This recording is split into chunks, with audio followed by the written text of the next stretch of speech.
go Marissa. Marissa Cranes, who is Vice President and Head of Global Social Media at Salesforce. Yes, please make her feel welcome. Marissa's been there for 10 years, leading an incredible team. It's over 160 people are in. Is that right? A lot of people doing social. Incredible. Next we've got Nate Nicely from Dentsu.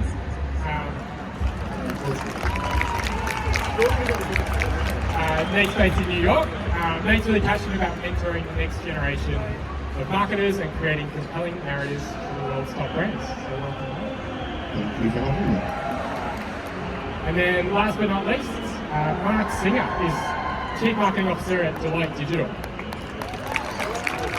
Mark also leads the Deloitte Agency Services. He's based in New York too. Got a few East Coasters here today with us. And a fun fact, Deloitte has a connection to where we are today at SoFi, the home of the LA Rams and Rangers. They worked with SoFi to create an immersive digital experience for fans and customers on game day. So there you go. We might have to ask a little bit more about that later. So yeah, thank you all. I'm really thrilled you could join us for this session.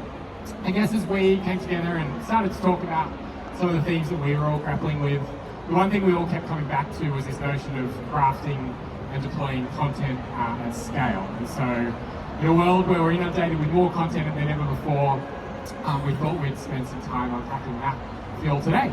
So I'm going to jump into it. I'm going to make sure I leave some time at the end for questions. So please do think of questions, and we'll pass the microphones around at the end as well.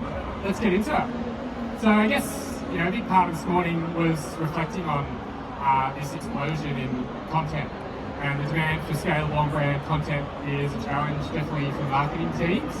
So I'd like to know, to get into it, how as senior marketers in some of the world's largest organisations, how's this shift affected your teams, and how are you sort of approaching scalability with your teams? I might kick us off with you, Marissa. All right, so I'd say that AI was also a huge theme of everything we're seeing.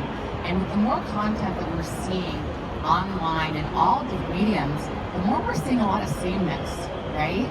We're seeing a lot of content that we don't know who it is from. And so while we're creating content at scale, we also have to be creating content that is truly authentic to our brands. And to do that, we have to know our audiences. We have to know who we're talking about. And what I like to talk about with social media is that it's no longer just social media. I'm trying to rebrand. You guys are going to test this on you. It's more shared spaces. We're not just pushing out content anymore. We're going back and forth, and we're getting to know those audiences. So we have to be able to scale how we build that creative, so we can really dig into those shared spaces and how we interact with people online and build those authentic connections versus just pushing out AI content all the time. Mark, I might throw it to you. How are you folks thinking about that? Is it similar? Similar, but a little different. So when I look at our business, I have less than 50 marketers, but I have almost about 2,500 people that are actually representing and living our brand, right? And every one of them are entrepreneurs. Every one of them thinks that they're creative. Every one of them is in front of clients and so on. So like one of the things we try to do is create more of a platform for our business or our leaders to be able to be marketers themselves. And because if my team were to do that, I'd have to grow from 50 to 2,000 people just to be able to meet the demand of it. And so I think part of what we try to do is think about our role as sort of helping sales. We're mostly a B2B organization, helping sales and enabling sales and creating all the marketing assets and materials in ways that they can use them and know how to use it. So that's probably where we sort of differ a little bit.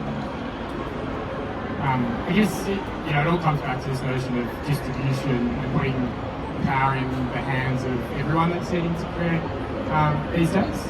And so I know, Marissa, coming back to you at Salesforce, you've really spent a lot of time thinking about how to put those tools into more people's hands. Can you maybe touch on how you started working with Canva? I guess what's been the goal for content and your creative teams? We definitely are one of those teams that's been on Enterprise for about 2 years now, and it is exciting. I recommend it for everyone. Do it, go. But I'd say one of the main things is is that Canva came to my attention because a lot of smaller teams throughout the company, in marketing, outside of marketing, were all actually already using it. And they're using it in different ways, for really different goals, and for different pain points. And so when we finally got on a call to talk about Canva Enterprise, our eyes were lit up. We're like, oh my goodness, we can create brand consistency and more efficiency across our entire marketing organization. It got us really excited. But the thing that really went that built it further was that Canva was also excited to work with us. And we actually had some great teams within Canva that helped enable us, helped bring a lot of our brand from other platforms onto Canva so we could start just head off running in the enterprise space. Wow. And Nate, how do you think about enablement for your internal teams? So I think what's really interesting in the advertising space as well is right now the demand for personal, digital, and hyper-local content, which in the ad world we've been using machine learning, dynamic content optimization for years. So it's really interesting to see kind of, I don't say the rest of the industry start catching up with us, but kind of be put into the forefront now of conversations. And so I think what we're thinking about is how can we help reduce those feedback loops? How can we give our teams more time? Because they're dealing with content in plus 100 different countries from one location. And so I think we're aiming to make sure we're closing the gap between kind of customer team and approver. And I think that loop is enabled by things like AI, powers like Gen AI, which is helping us close the distance between creative and effectiveness. We talked a little bit about distribution and enablement, and I don't think we could kind of move on without spending a bit of time talking about the skills that sit behind that. I think it's been amazing. You can see people lining up at the Learning Studio just across the way, more and more people kind of wanting to learn about design and creation, and there's this kind of sort of skill or behavioural shift that's needed to enable a world where more people are creating. So Mark, I know we were speaking a bit about this and how you think about it at Deloitte, but what's sort of been the shift in terms of people actually needing the skills to create, and how do you think about teaching and empowering? So I think there's two sides for how we have approached this. So one is for the people that aren't marketers, that aren't creatives, and then also for our creatives. So on the marketer side, for the non-marketer side, it's actually teaching them this notion of not just storytelling, but story making, right? How do you actually not just tell a story, but shape a story in a way that creates both what you're trying to sell or what you're trying to communicate and make it align back with your brand. So there's a little bit of that. But then on our creative side, it's also teaching them how to create content in a way that they don't actually control the final outcome of that content. And it's hard for creatives, particularly ones that have grew up in a very traditional, I make something when it's finished, it's finished. Now it's, I make something and people will add to it, and how do I think about what I'm trying to create and communicate in a way that I'm confident what will be done with it will be good, and that's what we do. I love that too, and we use it a lot, Canva, as like the final mile, where we have a lot of creatives that are taking us 25 miles in that marathon, and that final mile is done by non-creatives, but that understand the storytelling. And I think one of the things that's done for us is we've actually created trust with our creatives. You said it, when creatives get very protective over their babies, and they don't want to see someone else touch it. And the relationships we've been able to build because of Canva, but because of the ability to say, we have these guardrails on, no one can really mess that up. Those relationships have really improved and allowed us to do more. And interestingly, what I found is that copywriter is a lot harder for them because the words are so important and matter so much. Art directors, there's only so much that you can really be messing around with the design. But the words on the page are what matter. So we teach people how to use it. Limit 15 characters, 25 words, like whatever that basis is, and teach people how to use it. So that's one of the things we try to get, and it frees them up to do a lot more in the games. Marissa, I know learning and development is such a core part of Salesforce's culture. How do you teach design and visual communication as a skill? A lot of teaching. I think especially within our creative teams, we have to, and that is a huge part of our role. As a center of excellence sitting on like the corporate marketing team, this is, as you noted, part of our culture to enable teams. Again, lots of great teamwork with the Canva CSMs to be able to build that content, bring them in at the right moments to teach people the new products. It's also a lot of encouragement and kind of inspiration, showing, not just telling people about the great work they are able to do, and being able to show folks, like, I actually just used Canva instead of CapCut to cut a TikTok, and it was this easy. People get excited about that, and then they want to learn more. So it's the inspiration to do more, it's actually bringing people in at the right time, and it is that culture of learning and growing. What about you, Nate? I know you touched on storytelling as this kind of thread that flows through everything that we're talking about. How do you folks teach storytelling? Yeah, and I think even from Bob's session this morning, I think in an advertising agency, everyone needs to be a storyteller. And I think it doesn't matter if you're in the functional side of the business, if you're in the client-facing part of the business, if you're creative, if you're a copywriter, media planner, you own the story. You're part of telling client stories. And so I think when we think about platforms like Canva, what they are able to do, and I like this, is turning everyone into a storyteller. And I think it is a mindset shift, it's a behavioral shift. How are you telling the finance team that they're also a storyteller? Because they're telling an internal story to a certain audience as well. And it seems like a million miles away from like creative, but it enables people to think differently. It enables people to see their roles differently. And I think sometimes my favorite thing, or I get the most pleasure, is when I see people start thinking about themselves a little bit differently. That, oh, I do know how to kind of communicate in a way that I haven't thought I'd been able to before. And I think that's a really beautiful part of what we like to think about, like democratizing creativity and empowering everyone to be a storyteller. I think is really important. Yeah, I was going to say that it's interesting because storytelling is what sells. Stories sell, not features and functionality, not even sometimes not even outcomes. Right? And we all know this. It's making people dream. And so your finance person is selling internally. Your HR person is selling. Everyone that is communicating is selling. And once they actually realize that, like, oh, I need to find a way to connect with somebody and not just list the facts, then they start to unlock ways of being better storytellers in their own right. It's so funny that you're saying that, like, the features or the product details don't always. If you look at like a B2C commercial on broadcast, you're gonna see, oh, this cleaned this up. It doesn't really matter why or how, but like, it did the job. When you see a lot of our B2B ads, it's like, here's this technical description, and we need to lean into the storytelling. It's the human side of it. No matter if you're selling to a business, you're still selling to a human. So. Okay, I just saw the Salesforce spot on the train. You guys do that pretty well. So the final theme I wanted to dive into, and then I'll also throw it to the audience, was the only topic we haven't mentioned, which is Gen AI, of course. And so I'm curious how you're all seeing this new sort of technology that's emerging, changing or evolving these elements that we've spoken about. So Nate, I might kick off with you. What's your view on Gen AI, and how do you see it fitting in with your team's workflows?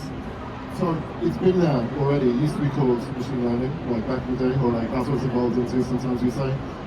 So it's embedded in kind of the ethos of an agency day to day. And again, I think what it does mostly is the same thing as sound like a broken record, increases efficiency, allows people to be more creative.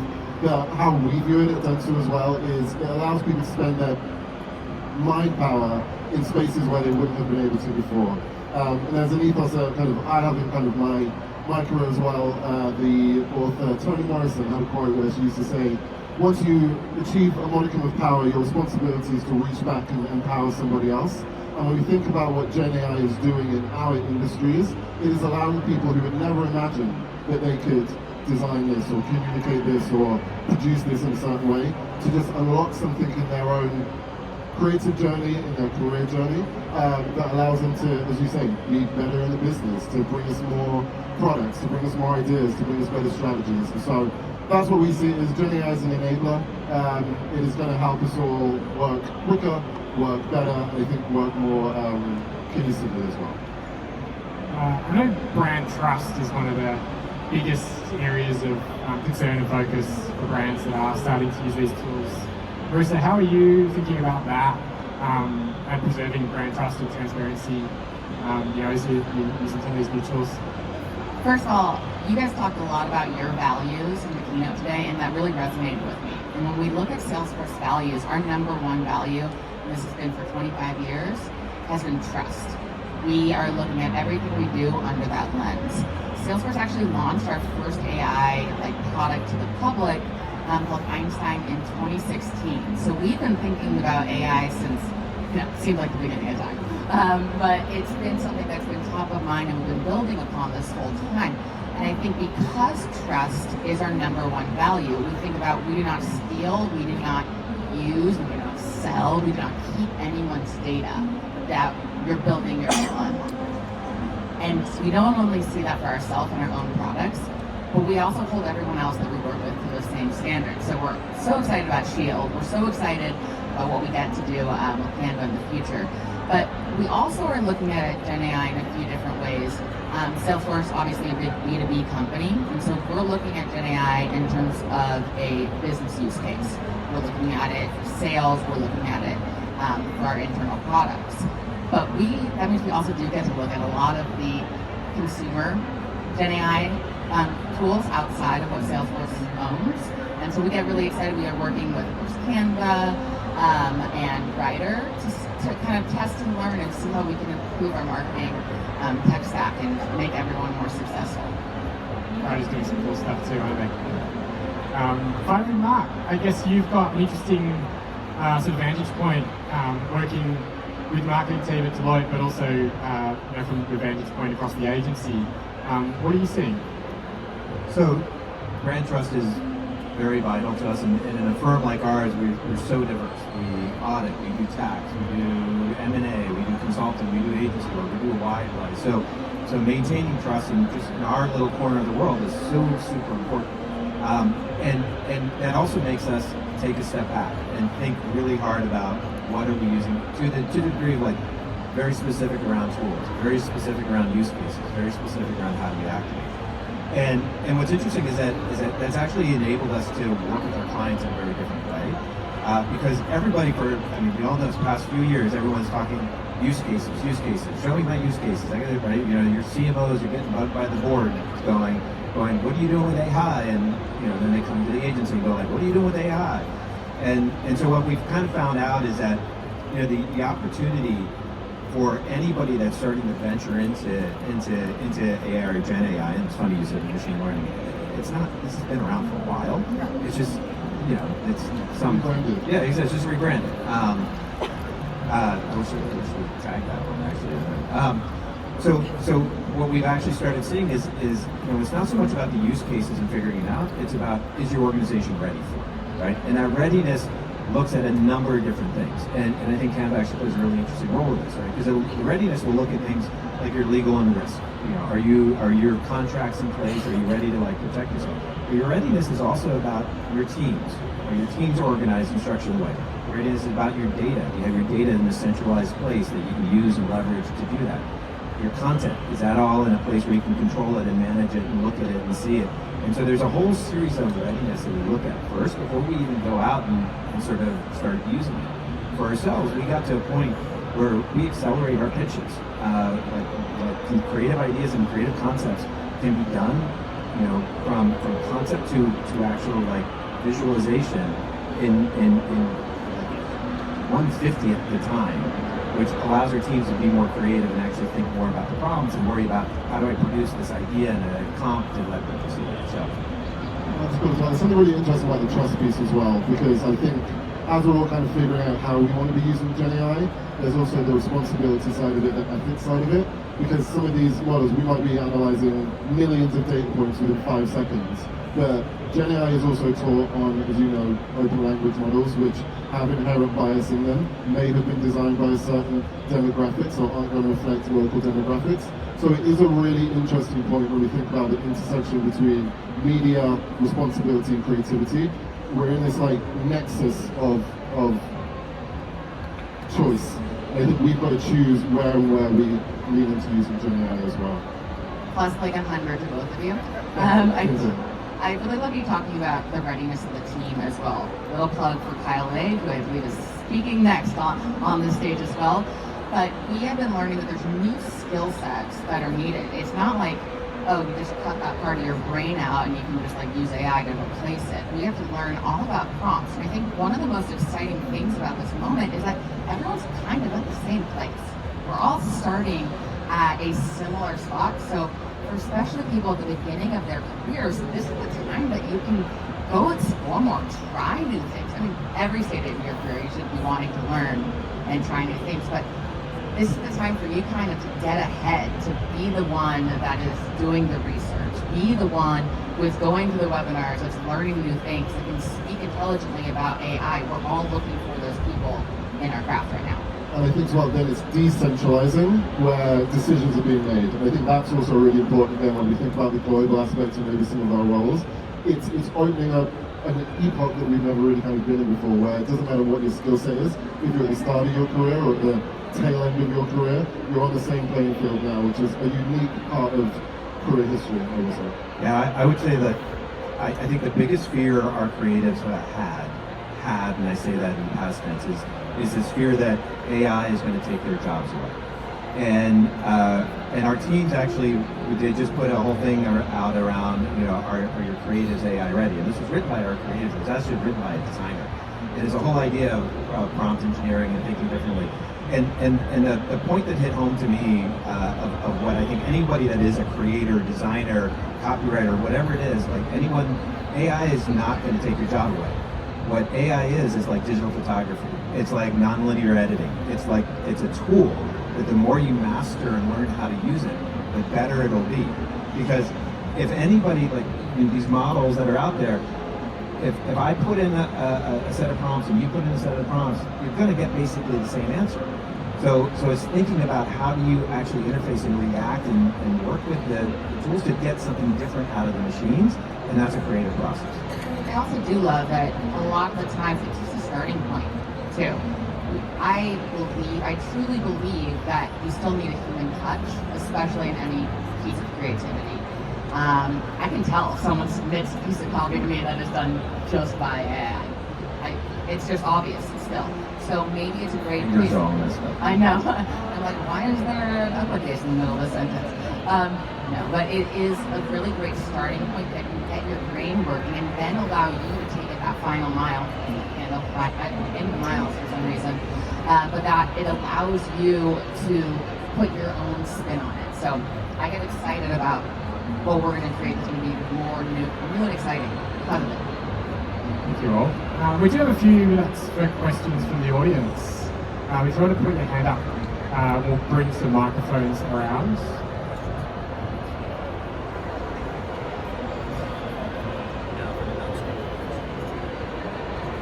As a neuroplasticity anthropologist, The title. how do you address the new training and open your people's mind to learn and to let go of the project because it's going to take on its own life? And I think once I realized that in business, and I've been in business 60 years, I was able to let it go and share more openly with my co-workers, they were my employees or my contractors, and we got more creative by being open. So I think that this is the holding on as the bad part. I'll just start with, so the interesting question under there, humans learn by playing. Play with the tools. Once you play with tools, and that has actually been this great mystery, I think, with tools like AI and other, is that if you don't play with it, you kind of only can imagine what it can do, but once you start playing with it, you start to learn, and you start to unlock. And that's no different than human-to-human interaction, human-to-machine interaction. Play with it, that's how we're going to learn. That's how we do it. I'll build on that too. I think they're great question as well. So I think what I also see it as, it's unlocking fear. I know that sounds silly, but in the business world, you're scared to say you don't know something. You're scared to say I don't understand how something works. But I think what Marissa said earlier about we're all in the same kind of playing field, level kind of playing field. Again, it's a unique moment. But teach teams to lean in, teach teams to be vulnerable and say, hey, I don't understand why you're telling me in finance that I'm a storyteller.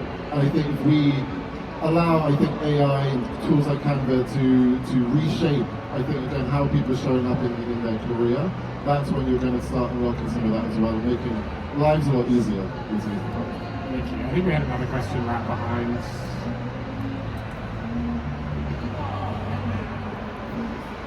Question for all of you, but Marissa, you specifically said people in the beginning of their career and kind of getting ahead in AI. Any resources that you recommend, or books or podcasts and places to learn on that kind of thing? Okay, I'm totally biased here. We have a learning platform at Salesforce called Trailhead, and it's a free learning platform. We have a lot of great AI trails in there. We have people that actually are getting certifications that you can put publicly on your LinkedIn. So that's a great place to start. I mean, if you even just listen to Scott Galloway, he's talking about AI on like a daily, on his podcast every moment of every day. So I think that it's hard to not be confronted by AI, and again, it's my bias towards free learning and certifications. Any other questions? Over here.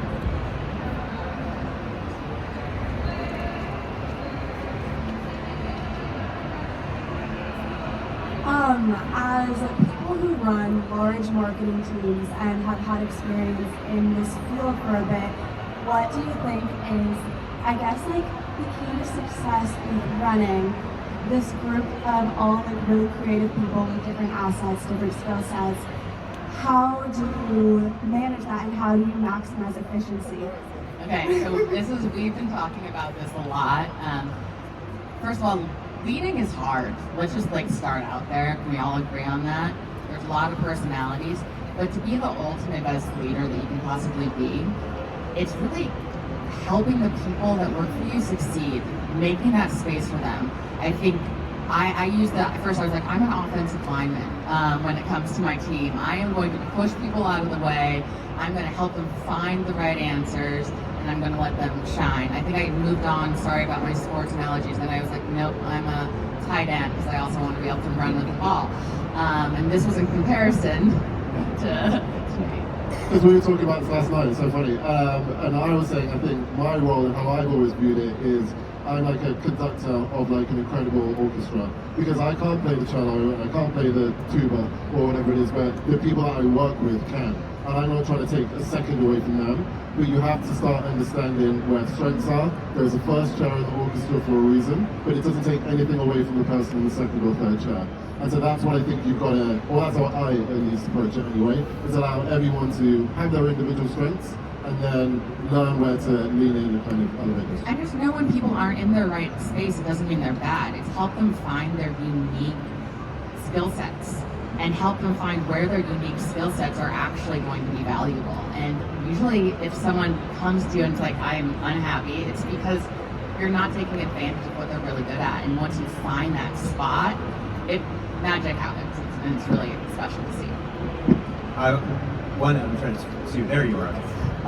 One thing that I sort of think about also is that it goes back to like the new skills and the new training, right?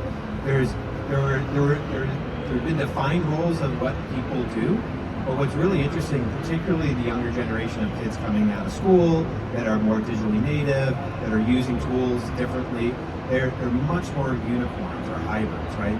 We have people that can do that are art directors, but they can do motion graphic editing. We have people that are writers, but they can also do other things, right? And so part of that is also not creating sort of departmental walls where you're almost like, I do this and then you do that, and then it's sort of like get the people together. And the challenge is not everyone's got the same skills.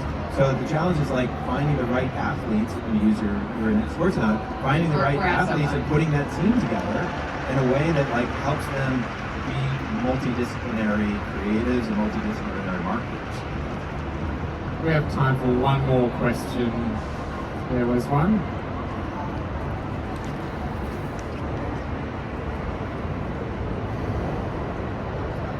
This might be a more traditional question, but what would you advise yourself 5 years ago? Like, what kind of piece of advice is important to do marketing? So, we just did a study, CMOs. CMOs that last longer than 48 months are ones that actually have an appreciation for data, have an appreciation for tech, and understand how to use that. And understand how to use that in the context of creativity. And the advice that I went to design school. I always say I went to design school for education, but Deloitte gave me a business degree. And to be able to actually learn not just the creative storytelling side, but learn what data can do for you, learn what tech can do for you, learn that side of the business, because those are inextricable from each other. So I would actually encourage anybody that's studying to be a marketer today to make sure you have that backdrop and understanding. Doesn't mean you have to do it, but you have to have a real intimate understanding of it. I agree. I'd say, other than investing in maybe a mass company 5 years ago, that would have been a good idea. Startup. Exactly, good startup. I think stay fascinated by what you do. I think it can be really hard when you're in the grind or you're in the day-to-day or in meetings to remember why you went to school in the first place, and to get into this fascinating field that we live in. Again, this really pivotal time when media, specifically marketing, has the abilities to it does change the world. I know that sounds a little big, but it is. And so that's what I'd recommend, is make sure you remind yourself of the wonder of what you want to do. Stay hungry, keep learning. I think you never stop learning. I always say you should be learning in the last week of your life. So I think that would be my recommendation to myself 5 years ago. I got a lot of advice from myself 5 years ago. I think the first thing though is that a good manager is going to make or break your role. And a lot of the time, you look at a job description and you're like, that's awful or that's awesome. It doesn't really matter.